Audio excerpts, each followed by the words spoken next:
Okay, with the fully supported by the national policies, that the local city also follow the actions. As you can see, some of the smart city project was driven by the cities from Taiwan. So with the different industry features listed here, the most cities in Taiwan are devoted to integrating smart solutions and strategy into their urban planning, and to have some of the many cities has been recognized by the international organizations or communities. So for example, the Taipei established the Taipei Project Manager Office. We just learned some amazing project and strategy from Ms. Amanda from her presentation. And for one of our organizers, the Taoyuan City, they also dedicate to becoming not just the smart city, but also the sustainable city. And also because the national airport is located in Taoyuan as well, so the Aerotropolis project is also the important development for Taoyuan City to active the suburbs area around the airport. And for our another organizers, Kaohsiung City, that they also established the Innovation Center with the biggest POC project in Taiwan called 5G IoT Innovation Hub in Asia New Belt area. Since Kaohsiung has always been one of the most important hubs in Asia, so we believe with this innovation center that they can transform into a new smart industrial area and to bring more business opportunities to the local companies, and the most importantly, to create a better life quality for the citizens. And the most essential elements for smart city development is the technology. It can be done without the cooperation and the coordination between the government and the industry. So the incentives for the companies are to have the benefits and to also have the actual profit from the markets. So as we see that Smart City project has a lot of different cooperations, and it provides a wide range of business opportunities for different kind of business. So in this slide, you can see that in recent years, the growth of Taiwan IoT industry goes up rapidly. It is expected to reach 5% of the global market since this year, and with over 15% growth in electronic exports. So with this kind of advantage in supply chain and a complete ecosystem, that Taiwan can actually attract the global key players to set up their bases here, like the Microsoft, Qualcomm, and Google. So as I mentioned in the previous slide, that the cities in Taiwan are looking for the local and the international partners. So we do believe with these huge demands, all kinds of global solution provider can find potential working partners in Taiwan. And also with our experiences and our ICT strength, Taiwan can also be the solution provider for the world. Okay, and here are some successful cases in Taiwan, for example. The first is the smart agriculture with the IoT and AI management system. The Chunghwa Telecom is one of our biggest telecom operators in Taiwan, and they offer a total solution integrated with the farming sensor, MB-IoT, and the agriculture management platform. The Chunghwa Telecom proprietary agriculture management platform with the data analyst models and the domain knowledge allows the farmers to obtain the real-time information. And it can achieve better management of fields and precise farming through reducing the workloads, the risk, and also the cost. So as you can see that the solutions also use the solar powered 4G camera to analyze the environment and collect the real-time data to provide precise information to the farmers, such as the weather, soil, and the environmental data. As I mentioned, that Taiwan can also be the solution provided for the world. And here is one of the successful cases from Taiwan to Thailand. So the Thai AOI has launched for security solutions to leverage the operational efficiency and reduce the cost over deploying huge manpower for patrolling and maintaining site safety. So the Taiwanese companies implemented the AI face recognition system to collaborate with the mainline surveillance camera. And they offered a total solution of the Macy surveillance deployment that consists of 1,500 cameras under the Macy surveillance, and with the control platform for the centralized management. And the result went successfully, as you can see that they reduced the 30% of the manpower, 90% of time of the inspection and video search, and 20% of the cost in the hardware constructions. And now the other cities from Southeast Asia are also looking for some kind of related solutions to solve their city problems. So we are now looking for any working partners to work with Taiwan as well.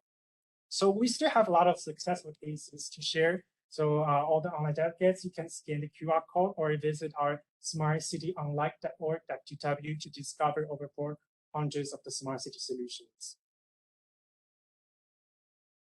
And some of collaborations were initiated during the Smart City Summit and Expo, and it's also my pleasure to have the pre-introduction of the Smart City Summit and Expo in next year. So we also welcome all the online delegates today and join our event, no matter online or in the physical event next year.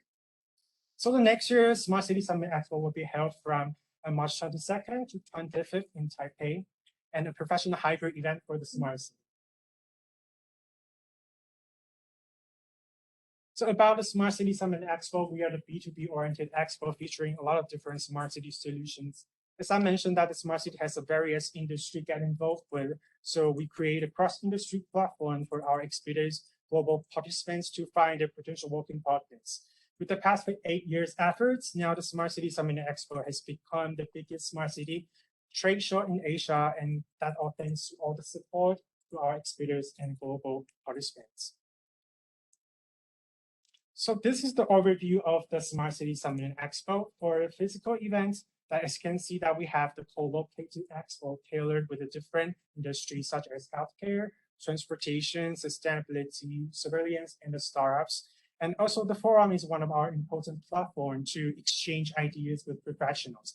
And also with all these activities, our ultimate goal is to create a networking opportunities for our participants. And due to the pandemic, that we also created an online platform for our exhibitors to display their solutions and also provide a live streaming webinar on live beauty matchmaking services system. And here is the result of this year's event.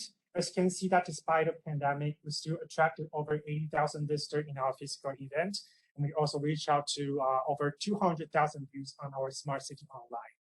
And as for the city participations, we have nearly 140 city leaders from 62 cities across 35 countries. So with the more and more government sectors join our event, so we are now not just the only B2B event, but we are also the G2G or even G2B, the networking events. And also for the support from our exhibitors, that this year we have 1,000 booths with over 200 companies and created over 420 sessions in this year's event. One of our most significant G2G events called the Mayor Summit, that we invite city leaders around the world to share their experiences and the vision of smart city. And this year we have 25 city leaders to focus on the topic of the smart city on the path to the new normal, to discuss the impact of the COVID-19 and how to use the technology to control the pandemic effectively. And as you can see, that we have another G2G event called C-Talk that is focused on the more detailed city administration from the different city departments. And this year we invite 17 government officials to talk about the topic of innovation and e-governance. So here is the G2G network of this year's event. So we do hope with this great opportunity, all the online delegates, no matter it's from public or private sectors, can be all partnered in this our event in the future. So from our past edition, we have invited 97 delegates from government and business sectors. And again, we do believe that we can invite all the online delegates to join our event in the Smart City Summit Expo in next year. As for the B2B event, we have also organized 3 different conferences for the telecom operators, system integrators, and the Sustainable City Forum. Of course, the smart city is not just about high tech, but also being sustainable. So we welcome all the professionals around the world to join the conference to exchange ideas and then most importantly, to find the potential working partners. As I mentioned, that our ultimate goal is to create business opportunities for all participants to make them feel the possibility to the event. So the matchmaking and the networking are also our most important services. So this year we have organized 86 government and business webinars with 8 countries. And for the matchmaking, as you can see that you can also join the one-on-one or other specific topic in the group matchmaking sessions. So now with the full support from the city governments, that as you can see that Taipei, Taoyuan, and Kaohsiung is also one of our organizers. So with this strength and the full support from the Kaohsiung city government, that next year we were excited to have the debut version of the Smart City Summit Expo in Kaohsiung as well. So we welcome all the honor delegates can join our event, not just only in Taipei, but also in Kaohsiung next year from March 24th to 26th. So now we're looking for all the exhibitors, government and business delegations, speakers to join our event next year. So this is my pleasure to join today's event. And if you have any questions or want to know more detailed information, please feel free to contact me. Thank you.